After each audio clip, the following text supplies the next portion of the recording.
Welcome back to Life Ever After, where we unpack love, purpose, faith, and what it really takes to build something that lasts. I'm Toyin Balogun, and today we're asking a cheeky question. What's the temperature in the other room? Now, I don't mean the thermostat. I mean the room that only you and your spouse share. The room of intimacy, connection, and let's be real, romance. Some couples are running on central heating, always warm, always on fire. Others feel like their boiler broke back in 2007. And some, well, let's just say it's drafty in there. So how do you keep the temperature right in marriage? Let us talk about it. Here is the truth. The health of intimacy in marriage doesn't just affect the bedroom. It affects the whole house. When the temperature is warm, couples feel connected, secured, and joyful.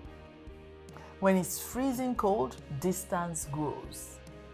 And when it's overheating, let's be honest, arguments can burn the whole place down. So yes, the temperature in the other room matters. A marriage without intimacy is like a house without heating. You can survive, but eventually someone is going to start shivering.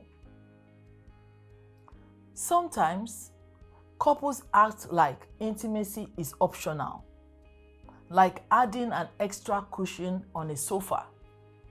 But intimacy is central to covenant because physical closeness strengthens spiritual and emotional unity.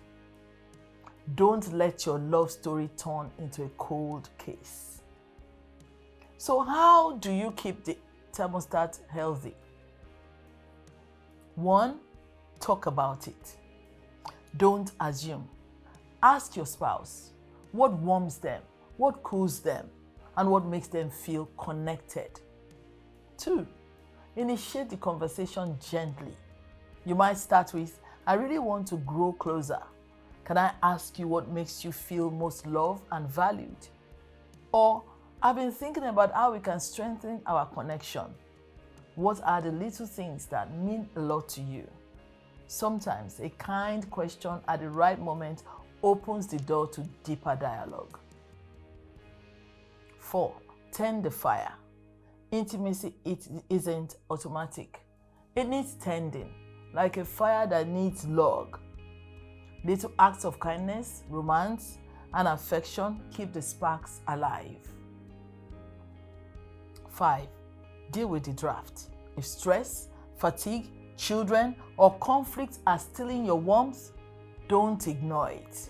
Address it together. 6. Keep humor alive.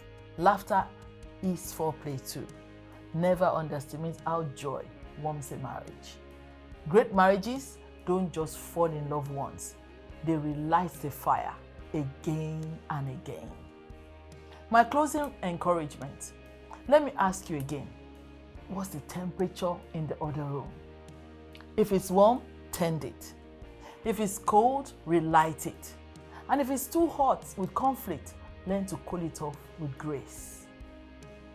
Remember, a thriving marriage is about connection in every room, but especially the one only you and your spouse share. If this episode made you laugh or gave you something to think about, share it with a friend or a couple you care about. And don't forget to follow, subscribe, leave a review. It helps more people discover life ever after.